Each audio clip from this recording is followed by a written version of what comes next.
이 솔로몬까지 이어졌던 통일 왕국이 솔로몬의 아들 르호보암 시대에 북이스라엘과 남유다로 나누어지고 13장에서 르호보암의 아들 남유다의 2대 왕인 아비야의 3년간의 통치 기간에 대한 기록에 이어서 오늘 본문 14장에서 16장까지는 남유다의 3대 왕인 아사에 대한 기록입니다.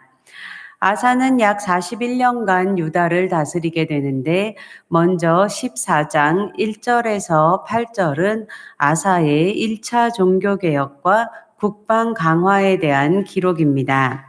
아사가 즉위하고 나서 무려 10년간이나 평화의 시대가 이루어졌는데 이것은 아사가 그의 하나님 여호와 보시기에 선과 정의를 행했기 때문이었습니다. 그는 이방 제단과 산당들을 없애고 우상들을 제거하고 사람들로 하여금 여호와 하나님을 예배하고 그 율법과 명령을 지키게 했습니다. 이런 종교 개혁으로 말미암아 하나님께서 평안을 주셨고 전쟁이 없는 가운데 아사는 견고한 성읍들을 건축하고 성문과 망대와 문과 빗장을 만들어서 국경을 견고하게 방비했습니다. 9절에서 15절은 구스 사람 세라가 군사 100만 명과 병거 300대를 거느리고 침략해 왔을 때 아사가 여호와께 구함으로 군사를 이끌고 나가 승리한 사건을 기록하고 있습니다. 이 8절에 나와 있듯이 아사의 군대는 총 58만 명으로 이 100만의 군사와 병거 300대를 상대하기에는 전력상으로 매우 열악한 상황이었습니다. 그러나 아사의 기도를 들으신 여호와 하나님의 도우심으로 아사는 큰 승리를 거두고 전리품을 가지고 예루살렘으로 돌아왔습니다. 이어지는 15장 1절에서 19절은 아사의 2차 종교개혁을 기록하고 있습니다. 승리하고 돌아오는 아사를 오뎃의 아들 아사랴 선지자가 맞이하면서 다시 한번 강하게 할 것을 권고했습니다. 아마도 아사의 즉위 이후 1차 종교개혁을 통해서 여호와 신앙이 다시 살아나고 정화가 시작되기는 했지만 그동안 우상숭배에 빠져있던 백성들의 반발도 만만치 않았던 것 같습니다. 그래서 10년이라는 태평성대의 기간 동안 종교개혁의 힘은 점점 더 사라져가고 다시금 우상숭배가 고개를 들었던 것 같습니다. 그 결과 구스 사람 세라를 통한 전쟁의 바람이 일었고 이 시련을 통해서 이스라엘 백성과 아사 왕은 다시 한번 살아계신 하나님을 경험하게 되었습니다. 이 승리를 거두고 돌아오는 아사 왕을 선지자 아사랴가 맞이하면서 하나님의 경고를 전했습니다.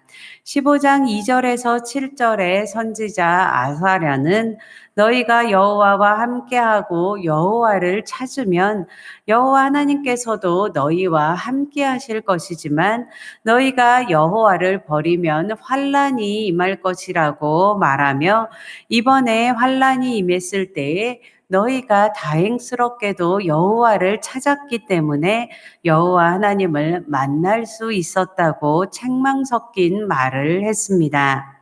이제 너희가 하나님을 버렸음으로 인해 하나님이 여러 가지 고난으로 요란하게 하셨음을 기억하며 강하고 굳세게 서라고 다시 한번 권면하고 있습니다.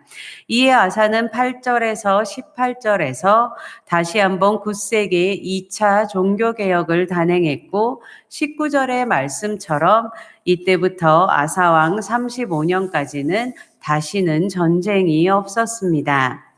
이제 16장은 아사왕 제위 36년에 이스라엘 왕 바하사와의 전쟁을 다루고 있습니다. 또다시 전쟁이 없는 평화로운 시기를 지나면서 아사왕의 마음은 다시금 하나님께로부터 멀어졌던 것 같습니다.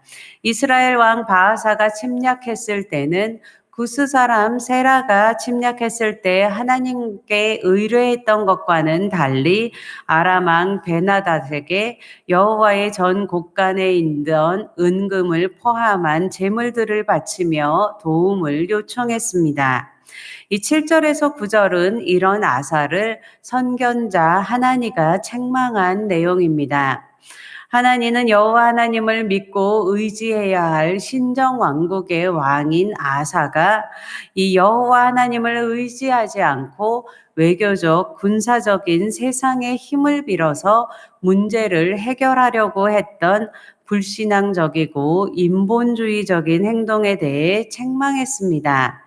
이 선견자 하나니는 이전에 이스라엘 군대가 2배의 전력을 가진 구스 사람 세라의 군대를 여호와의 도우심으로 이겼던 것을 기억하지 못하느냐고 책망하며 이 아사 왕이 여호와 하나님을 의지하지 않음으로 인해 이 하나님의 능력이 떠나가고 이제부터는 계속 전쟁이 있을 것이라는 하나님의 말씀을 전했습니다. 그런데 아사는 이런 선견자 하나님의 책망에 대해 회개하며 돌이키는 것이 아니라 크게 분노하고 그를 감옥에 잡아 가두고 백성들 몇을 억압하는 학대하기를 계속했습니다. 아마도 하나님의 선견자를 박해하는 왕을 보면서 의로운 몇몇의 백성들이 그를 만류했었던 것 같습니다. 그러나 아사 왕은 그들마저도 억압하고 잡아서 학대함으로써 아무도 자신의 의견에 반기를 들지 못하도록 싹을 잘라버렸습니다. 이런 아사 왕의 태도는 그 조상 다윗의 것과는 전혀 다른 것이었습니다. 다윗은 밧세바를 범하고 우리아를 죽게 한 범죄 이후에 나단 선지자의 책망을 받았을 때에 즉각적으로 시인하며 철저하게 회개하고 여호와께로 돌이켰습니다. 이 죄를 짓지 않는 것도 중요하지만 죄를 지었을 때는 겸손하고 철저하게 회개하는 사람에게 하나님은 의롭다 인정하시고 하나님의 마음에 합한 자라고 하시며 하나님의 능력을 부어주셨습니다. 아사는 조상 다윗의 길을 버리고 회개의 기회마저 묵살해 버림으로써 결국은 하나님의 심판을 받아 발에 병이 들어 허무하게 죽었습니다. 그는 병들었을 때도 끝까지 하나님을 구하지 않고 인간적인 방법만을 구하며 의사들을 찾았습니다. 하나님께서는 때로는 사람들을 통해서 때로는 기적으로 구원하십니다.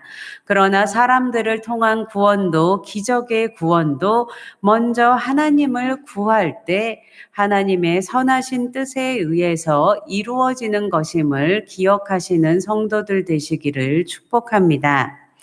아사가 비록 불완전하기는 했지만 하나님을 의지하고 하나님을 구했을 때는 하나님의 능력이 임하고 태평성대를 이루며 전쟁의 열세 가운데서도 승리할 수 있었습니다.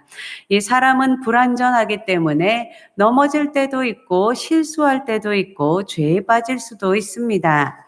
그러나 계속해서 겸손한 마음으로 죄를 범할 때마다 즉각적인 회개의 자리로 나아가실 수 있기를 축복합니다. 또 주님의 축복을 누리는 태평성대의 삶 가운데서도 교만하지 않으며 늘 말씀을 읽고 묵상하고 기도와 예배 가운데 성령 충만함을 구하시는 성도들 되시기를 축복합니다. 제가 기도하고 계속해서 나라와 민족을 위해서 교회를 위해서 또 특별히 성은이를 위해서 각자 가지고 계신 기도 제목을 가지고 기도하시겠습니다.